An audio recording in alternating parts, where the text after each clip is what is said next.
As you might remember, a few weeks ago we found a bunch of unexpected rust in our aft cabin. This led us to more rust in our aft locker, and eventually to the conclusion that we were going to need to replace a couple of big chunks of hull. Last week we finished the first of the plate replacements, and this week we're going to show you the second one. I'm Taryn, this is Logan, and this is Max.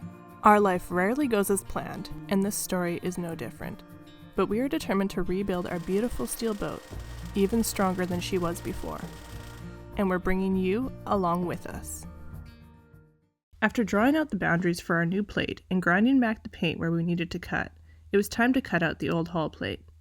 Well, it's almost time to cut out that second plate. You can hear Logan vacuuming up there. He just ground back all the paint so that we don't light any paint on fire while he's doing this. Pretty high anxiety right now. I'm not sure why, but this is kind of stressful to getting this second plate off. We have to cut through a doubler, like all the way through a doubler this time. So who knows what we'll actually find under that. Maybe nothing. It might be fine, but it might not be. This plate is smaller than the other plate. Like, it's not as long, but it's just as wide. So it's still pretty stressful. It's still a pretty big piece of metal that's coming out of the boat and has to be re-welded. But it should be okay. Got a fire extinguisher down here ready to go. So it's just a matter of doing the job now.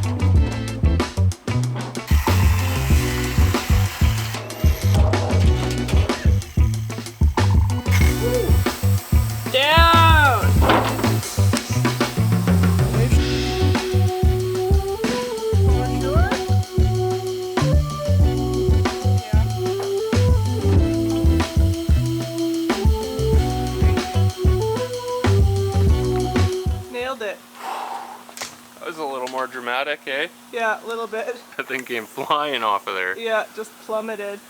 That was great. Oh. Hard work, eh? There's no room in there. This is just a really ignorant spot to get in because of this box. And this side was like really sprung. Yeah, it was. So I think that's just from all the tension of having this new plate welded in on this side. Alright, so this is the plate that came off, and as you can see right here, there was definitely holes. So instead of repairing that properly, putting a new piece of steel in, they put a secondary plate, which you can see right there, underneath it. And that's pretty thick steel. So I mean, it did the job for a time, but not the ideal fix, that's for sure. There's definitely two good sized holes there. And then all of this you can see is pitting. There was very close to having another hole here, and then that's outside of the doubler. So right there. And then if you look on the other side, there's no secondary plate, so we were close to having a hole. And then along here too, whoa, that one's really bad as well. It's a really bad pitting along there. All the way along that rib pretty much. So, yeah, good thing we pulled that out for sure.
because it shouldn't come off that easy.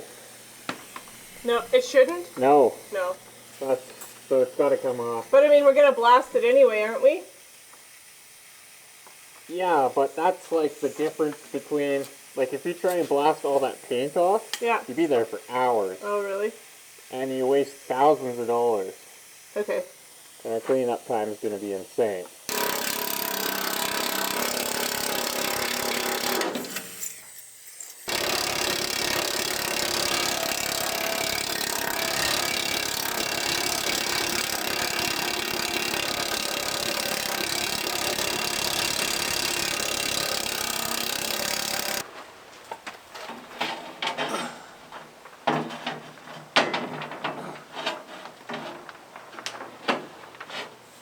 Does that look?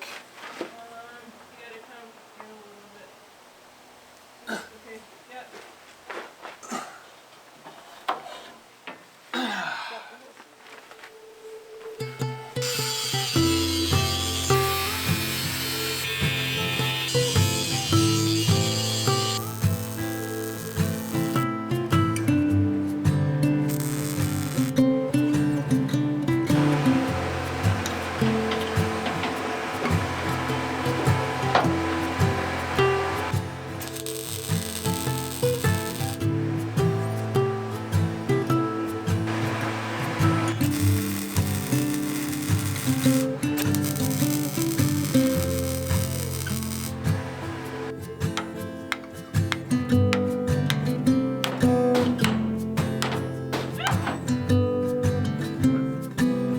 Oh, the wedge fell out. Onto my arm. Smack me in the arm. Nope, take it out.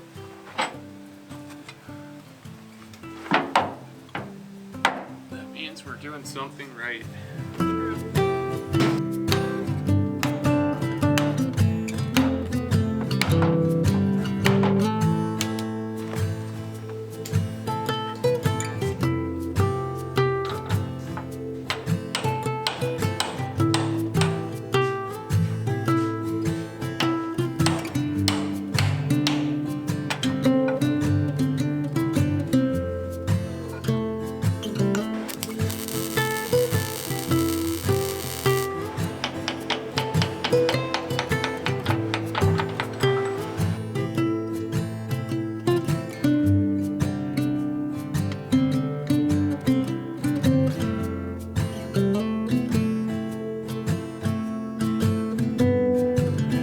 So we have quite the problem going on now. We have the plate 2/3 of the way tacked in and can't get it the rest of the way with the methods that we're using because it just doesn't want to bend.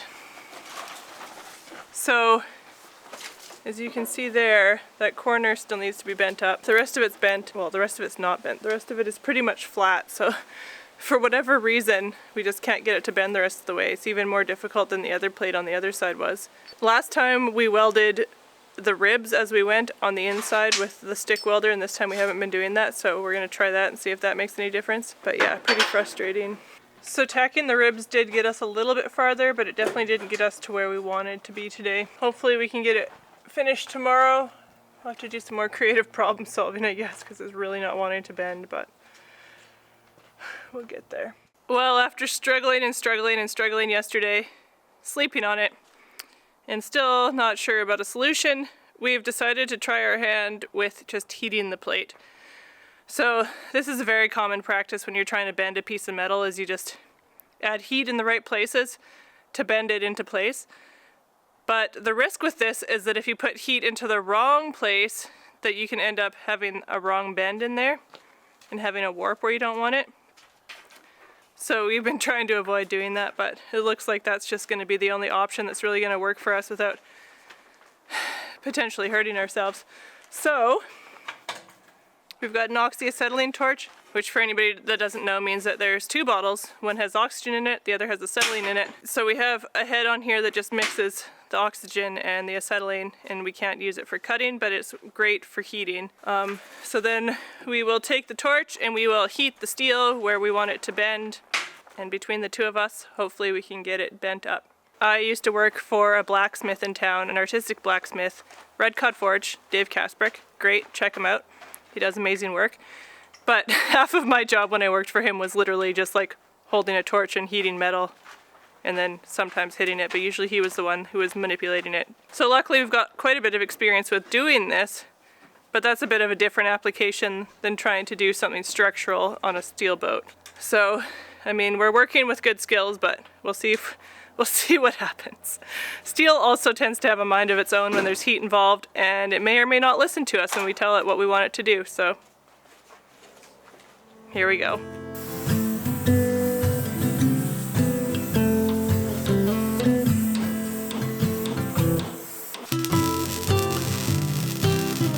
Definitely helped to get the plate up there, but we still needed more work with the dogs and wedges to get the last bit where we wanted it to be.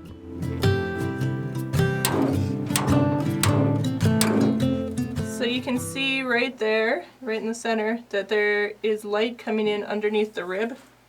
And we don't want that, so Logan's got to try to hammer it up, because as he's been doing the rest, it's pulled away. So like all those other tacks he put on has caused that to pull away, and the tack just wasn't low enough, so we didn't realize that it was happening until there was quite a bit of a gap. So got to get that back up, then I'll tack it, and then we'll keep going.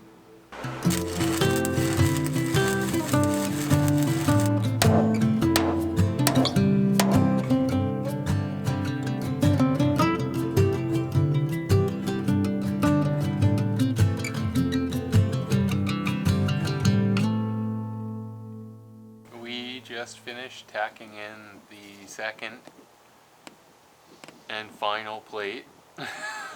Oh my god, don't jinx us. Knock on wood right now. Knock on that hammer. Thank you. No, we've just finished tacking in the back plate on the hull. The second back plate. The second back plate. And man, that was a struggle. It looks good.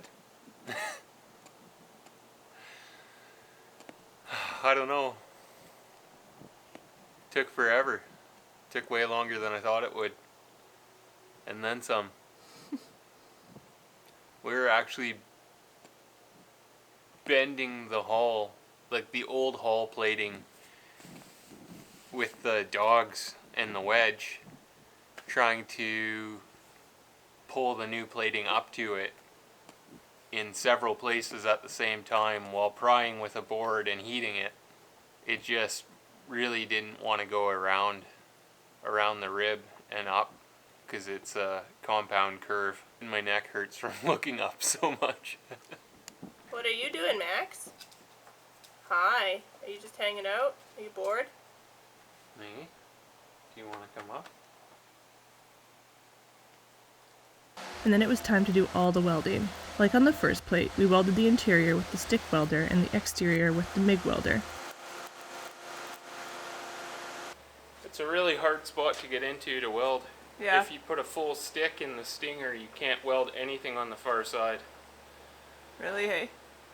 And then if it gets too short, you can't weld it either, so you just end up having to use the center section. That's annoying. I got Hey, Max. most of it really good. There's a couple little sections where I'll probably end up grinding it out and redoing it, but not today. Nope, done for the day. Yeah, we'll see. If I grind into it from the bottom and it all looks good and there's no porosity, I'll just go over top of it again from the top. Yeah. It's just I wasn't able to get a smooth motion, so there's a couple of gaps and then a little bit of undercut on the one side. Fair enough. Just because I couldn't get the rod at the right angle. Yeah, it's hard to get in there. So, yeah, after spending that much money on a boxer rod, I didn't really want to just ruin half of every rod that I was using, so. Yeah. But no, it looks really good. Cool. Yeah. Well, yesterday I ground off all of the welds that we used for the dogs and wedges and all the tack welds, and ground with a sharpened grinding disc, like the old grinding discs, ground a V groove all the way around through the weld, and just brought it all back to, yeah, solid metal so that we can weld it from the bottom and hopefully have a watertight weld.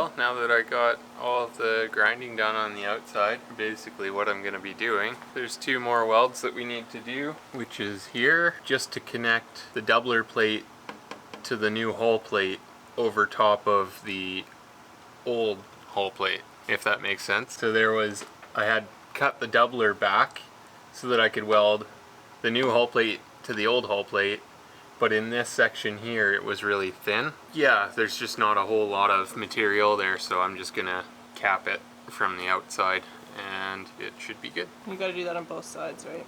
Yes. So this side and over here on this side. And then I have 2 little spots that I wasn't happy with, so I dug them out with a grinder and I'll have to fill them. And then that's it for the outside welding. Yep. Thanks so much for watching, liking, and subscribing. We feel so very lucky to have you along with us on this journey. And an extra big thank you to our patrons as well for giving us that extra boost.